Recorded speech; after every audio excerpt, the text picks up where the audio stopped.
Hi everyone, I'm Kara Romero, and this is Indigeneity Conversations, a Native-led and curated podcast from Bioneers. I'm here with my dear friend and co-host.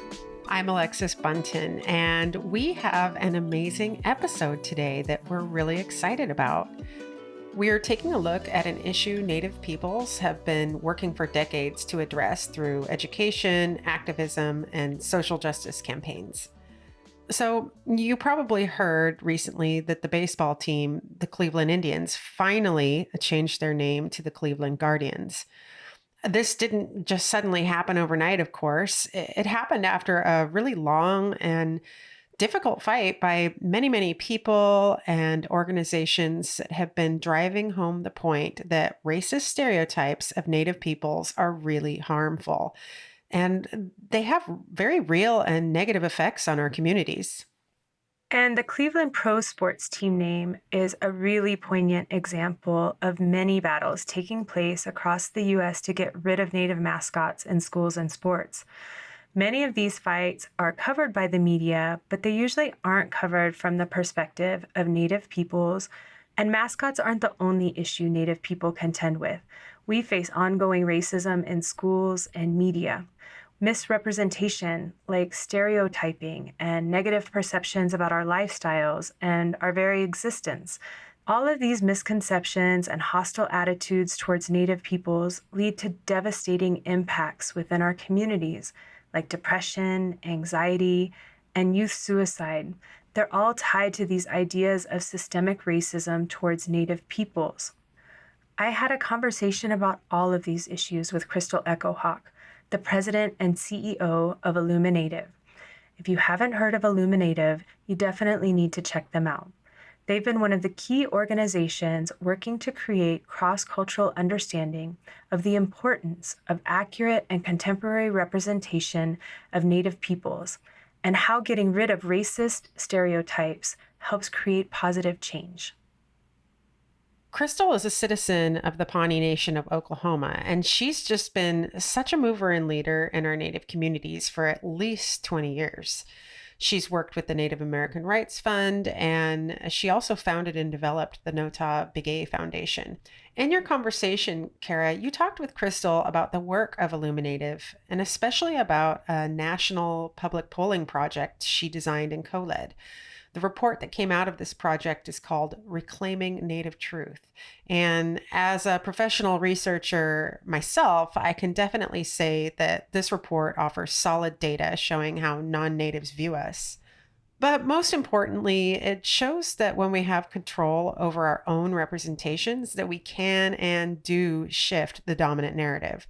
Crystal is such an inspiration to me. I know you agree with me, Kara. We're both total fangirls of hers. So let's get into the interview.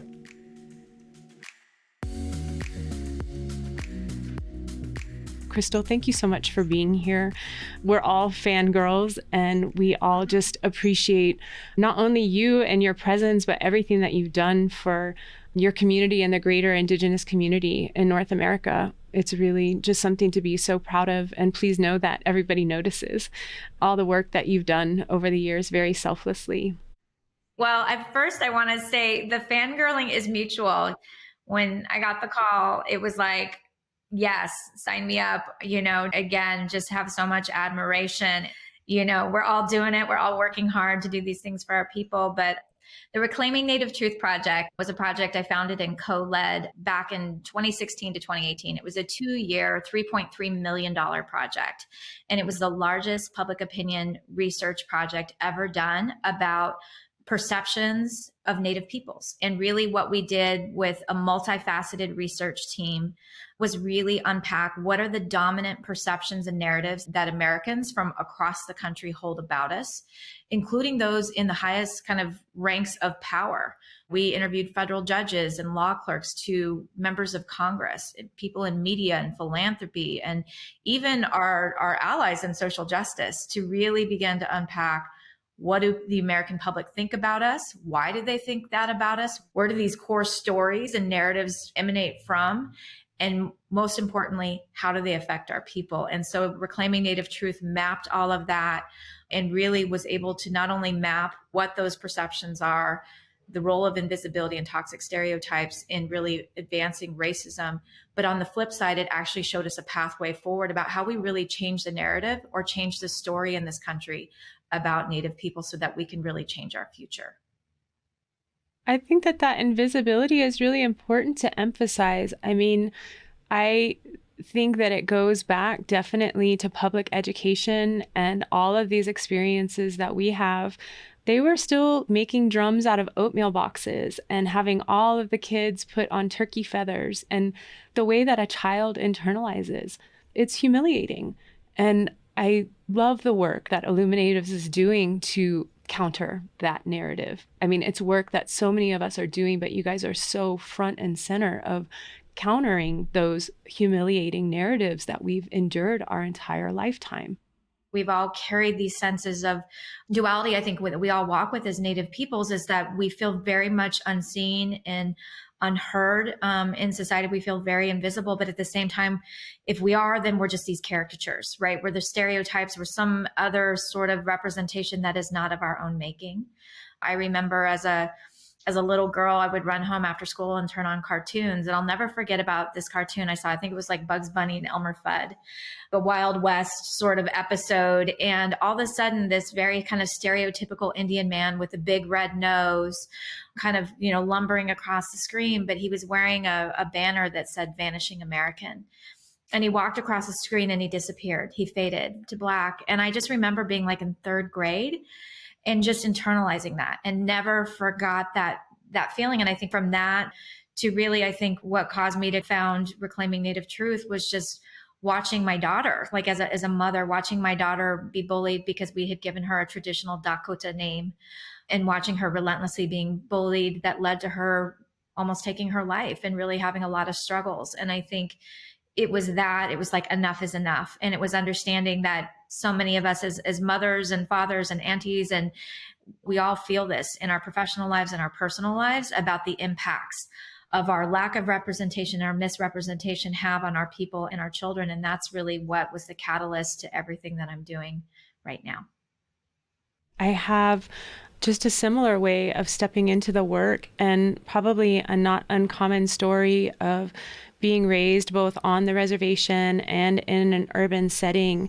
And I think when I first stepped out of the reservation setting, there was definitely a culture shock. I think that we have an understanding, a very private way of knowing and relating to each other within our communities. And when we step outside of our communities, it's really shocking how people perceive us and how very little they know about what it is to be a contemporary North American Indigenous person.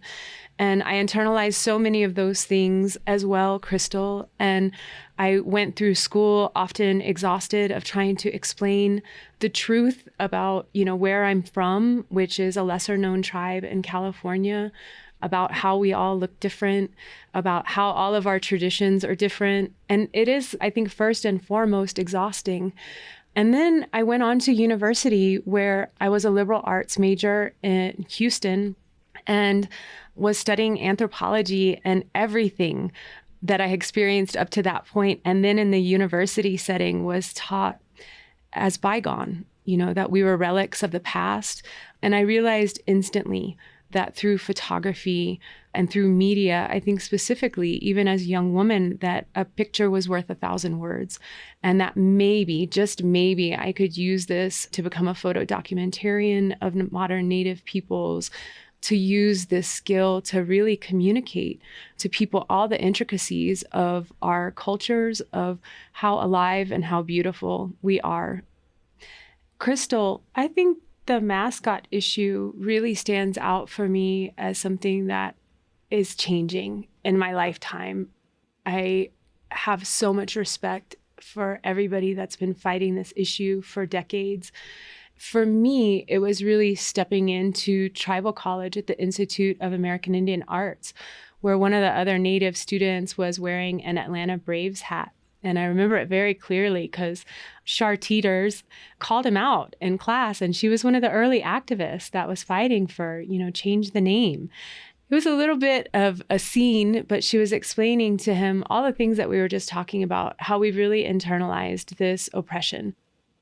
This is a movement that's been going on for decades and decades, and particularly with the Washington football team. I mean, really led by elders like Suzanne Shown Harjo, Amanda Blackhorse, and just thousands and thousands of other Native peoples who have just been organizing. One of the biggest targets of all has been the Washington NFL team that was formerly known as the R word, right? Which is the R word is the N word. It's a dictionary defined racial slur, but there's really racist Native sports mascots that show up in all professional sports in Major League Baseball, hockey as well. But they're prolific through K through 12 schools as well. And it's not just the logos and the imagery or the dictionary defined slur that was the Washington NFL team, but it's the fan behavior who, with chants from rival teams and sports fans, things like kill the Indians, right? You look at all this whole fan behavior and culture gets associated with racist sports mascots. And what we found through our research is that promotes bias and discrimination against our people. It's the red face, and red face is blackface. And thankfully, this country has moved to a point where it understands that blackface is wrong, right? We've watched people lose their jobs, but yet somehow red face is okay. The way that the mascot debate has been framed in this country is it's a matter of public opinion. Oh, well, you know what? This Washington Post poll that was done with sort of, 500 self-identified Native people says it's all okay. Or, hey, we found a Native person to come to the football game and it all looks good. It's a matter of opinion. And it's not, that's the wrong question and the wrong framing. It's about harm. And when they did studies with Native children and with Native young adults, they found that it increases suicidal ideation, depression, and anxiety, right? The exposure to not only that imagery, but everything around it, right? So this is science speaking. This isn't just a question of political science. This is actually showing that this causes harm to our children, and that they found that for Native young adults, they struggle to even see a future for themselves. They sort of depress their ability to see the future. And so when we look at our high skyrocketing rates of suicide, right, we look at the high rates of depression and the things that our people are struggling with, particularly our children, this becomes a matter of protecting our children from harm. This is what science is telling us. And what we found through our research is that promotes bias and discrimination against our people. It is scientists in the studies and research led by Dr. Stephanie Freiberg and other really amazing Native scholars and non-Native scholars have found that level of representation fuels bias. It does fuel racism, and it's important that we smash those toxic stereotypes. We think about everything that entails, from sports mascots to TV to film, all kinds of things, museums, to looking at the role of media and really looking at the role of K through 12 education. These are perpetuating our erasure and our invisibility. And that is, as Dr. Freiberg says, that invisibility is the modern form of racism against Native Americans today. Part of our work at IllumiNative has not only been about the advocacy with the sports teams and schools and in the media, but I think it's also educating our own people about the harm that these representations have, and that this isn't just a conversation that should be minimized and cast aside about public opinion or political correctness. And so that's really been kind of the work that we've been doing, and getting creative by partnering with artists and influencers and finding ways in the media to kind of help create a social groundswell that people understand how important this issue is. I have so much respect for everybody that's been fighting this issue for decades. And I think that what we're seeing evolve with all of the contemporary media work is really this like better future, right? Where we're able to choose accurate representations of ourselves. And that's so powerful. Yeah, absolutely. Well, the thing that we learned from the Reclaiming Native Truth Project is that there's such immense power in data. A big part of our work has been taking that research to Hollywood, for example, and meeting with the heads of the biggest studios out there and educating their leadership about the importance of representation, and not just to check a diversity, equity, inclusion box, but that they're no longer advancing harm by our erasure or by our misrepresentation. And that we were also able to show them through our research that 78% of Americans want to know more about Native peoples. And what that 78% figure represents is audience demand. And that has really began to speak volumes to people within the entertainment industry, also in media and newsrooms, now that they understand there's more of an audience there for our stories and our issues and what we think. We have gone out, and I've lost track now. It feels like hundreds of presentations I've done over the last 2 years and with my colleagues traveling all over the country. And what we found is that, like, when we go out and we educate our allies, I would say probably 85% of the people I talk to are like, I didn't know. Once you walk them through how these big systems work and how they interact within these systems, and then inadvertently, sometimes even through the best of intentions, kind of advance harmful representation about us, most people are like, I didn't know. And how do I change this? And so I think it's really been the power of education and them understanding that they not only need to kind of wake up and understand and own that, but their guilt around that's not helpful to us. What's helpful for them is to really partner with us and to really create platforms and turn over the mic, so to speak, right, to Native peoples. We don't need non-Native peoples to come in and save us. We need them, though, to be a partner in dismantling these systems that not only harm Native people, but they harm all of us. And to really kind of go within the institutions and systems that they're operating in and saying, wait a minute, how are we culpable here? How does Native representation show up and not show up? And that means everything from governance structures on boards of directors to staff and leadership, their hiring, to how they're talking about Native peoples, which 9 times out of 10, they aren't talking about us, right? So how do they need to make sure that we are in the room? So allies have an important role in all of this from a number of different angles. Crystal, what do you feel like has changed during your lifetime?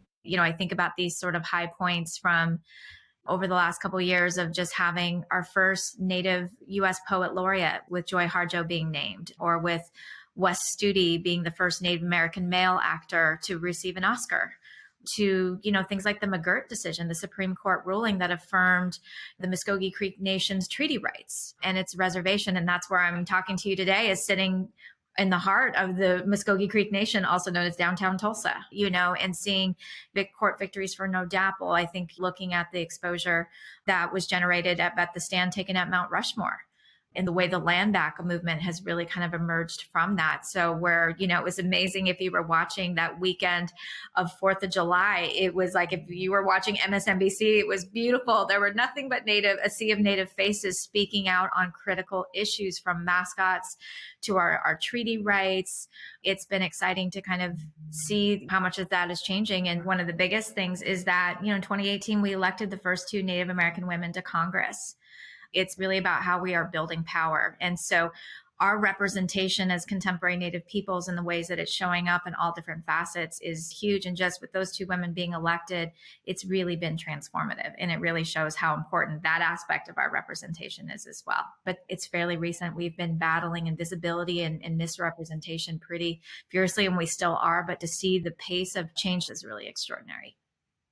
I think for me, one of the biggest things that, again, I've seen change in my lifetime is when we talk about misrepresentation of Natives, it's really hard to not talk about the Edward Curtis photographs.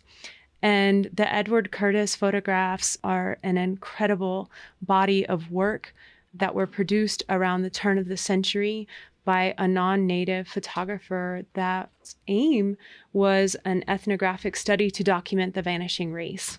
They were so beautiful. They captured America's imagination and really people's imagination around the world. But then it really kind of became this stereotype that stagnated people's view of what Native Americans are. Not only what they are, but what they should be.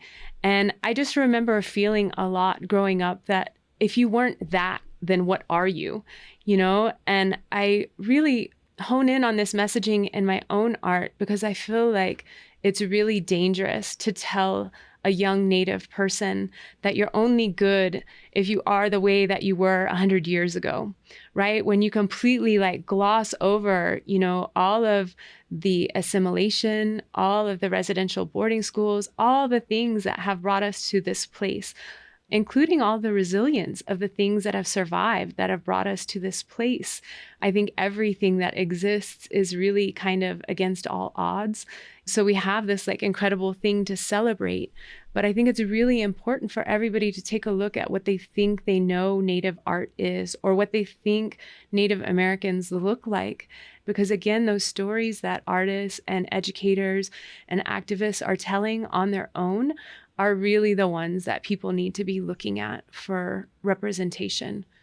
I think it's unique to IllumiNatives and to this work that you've done that you incorporate the importance of art and Native artists into your work. Could you talk to us a little bit about the importance of Native art? Absolutely. What was so beautiful as we began to really understand through the research, right, the power of our representation, the power of an image.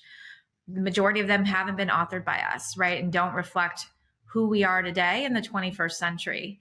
I've always, throughout my career, working with artists has been such an important part of the work that I've done, whether it's around the Native American Rights Fund, right, and the work we were doing, to really around youth leadership development. But really with Reclaiming Native Truth, it really centered the importance of artists. And in fact, IllumiNative was co-founded by a circle of artists, and it was really their idea. I remember we sat in the room, we presented all of the Reclaiming Native Truth research to them. I think it was like in 2018. And they said, you know what? We need an organization that can really not only take all this research and put it into action, but to really bring the power of artists and activists and organizers and our best thought leaders, because these systems are so big and we need to join forces. If we're going to change the narrative and change the story in the way that people see us and perceive us, then we need to really look at the role of culture and art to be the way, because words and advocacy, sometimes it's not enough to cut through the noise. And so it's really understanding the power of art and culture as a leading force for really eventually policy and systems change. And so I really credit, those artists with the call to action. They said, Crystal, go build it. And, we founded IllumiNative in June 2018 and haven't looked back since. So I'm just really grateful for the vision and leadership of all of our artists and all the different genres and mediums that they work in, because it's so powerful. They allow us to really see ourselves and envision ourselves in ways that sometimes society tries to create barriers to us not being able to see a future for ourselves or to see ourselves reflected as we are. Stories by us, for us. It really has this ripple out effect of authenticity, of actual conversations, of ways of knowing how we interact with each other that really almost always counters the narrative that's out there. When we're telling our own stories, we're really focused on things that are very different than when non-natives focus on our communities. It's really about the values about caring for Mother Earth, for our environment, for caring for our communities and our elders, and thinking about the power of art in its different expressions, from beautiful photography, like someone like Kara, whose images can move us, to beautiful murals that can inspire that radical imagination that can help us get out of this moment where we feel so out of control, or the world feels out of control. And when we can kind of cut through the noise and see a beacon of light. And I think that that's what artists can do in this moment, is appeal to us in different ways. And I think now more than ever, there's an urgency around supporting that art and those perspectives and that level of storytelling. I think one of the biggest changes in the last decade also is our connection to each other through the web, through the internet. And we come from isolated communities. That was by design. And, the internet provided YouTube and social media. And I just really started consuming this connection to other Indigenous peoples around the world, really. We are consuming YouTube videos that are homemade, comedy, dance, bird singing in Southern California.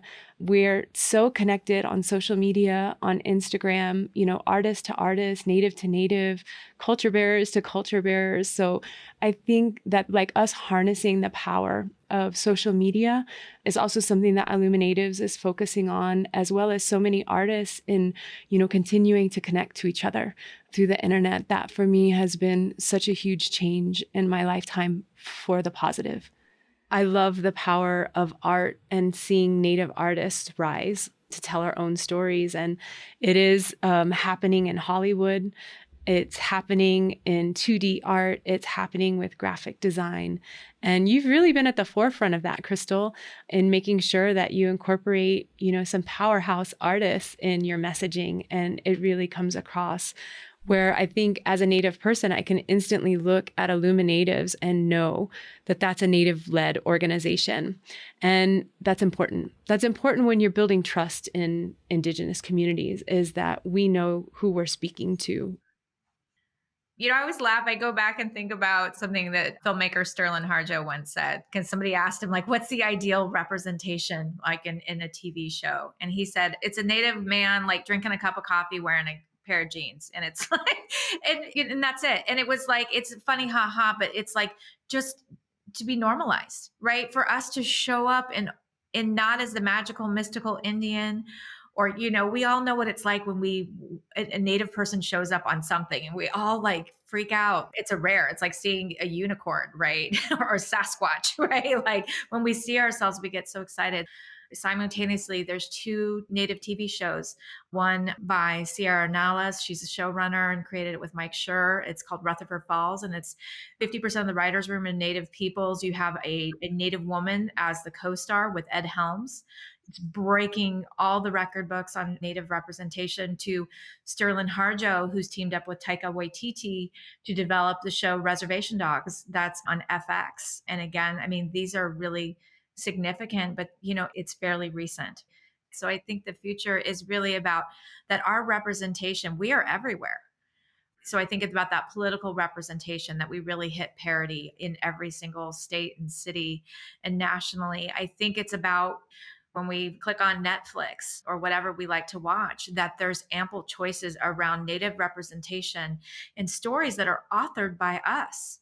And, all kinds of stories, and not just, the epic Westerns or like the tragic tales. It's like, about Native peoples, but comedies and Natives in outer space, that we have the diversity of representation that not only reflects our humanity and the complexity of who we are, but all of our contributions, all of the complexities, even imagining ourselves in the future, that it just is on every level of society. I really got choked up earlier, when you were talking, Kara, about as a young person through school, like how exhausting that was. Our children have to constantly live in hostile learning environments. And that's not only related to sports mascots, but that our children are always asked, because there's nothing in the history books really about us, that, Native children today are still asked to get up and teach their classes, Native American history.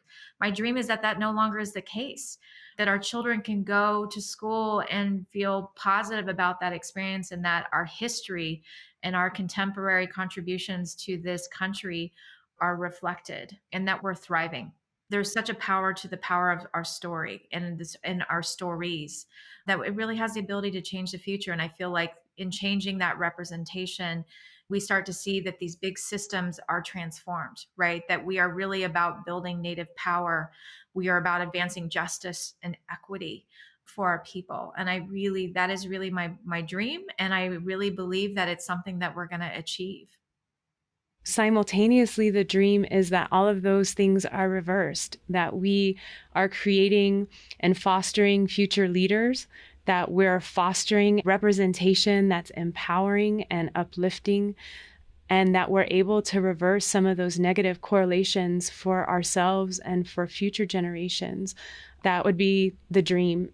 Crystal, I can't thank you enough for being here with us today.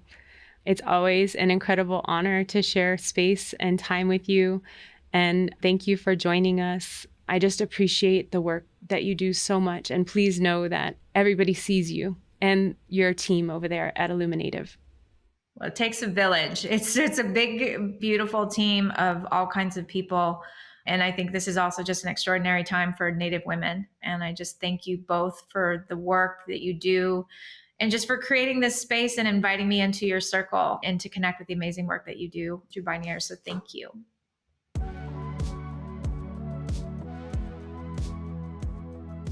Thank you for joining us for this episode of Indigeneity Conversations. To learn more about the guests we featured today, go to the episode page on our website, bioneers.org/indigeneity conversations. You'll also find more episodes there to listen to and share, and ways to become involved as an ally to Indigenous peoples. And to find out more about our Native-led Indigeneity program, go to bioneers.org/indigeneity. We offer more Indigenous media content there, along with our Indigeneity curricula and learning materials for students and lifelong learners. It's been such a pleasure to share with all of you today. Many thanks and take care.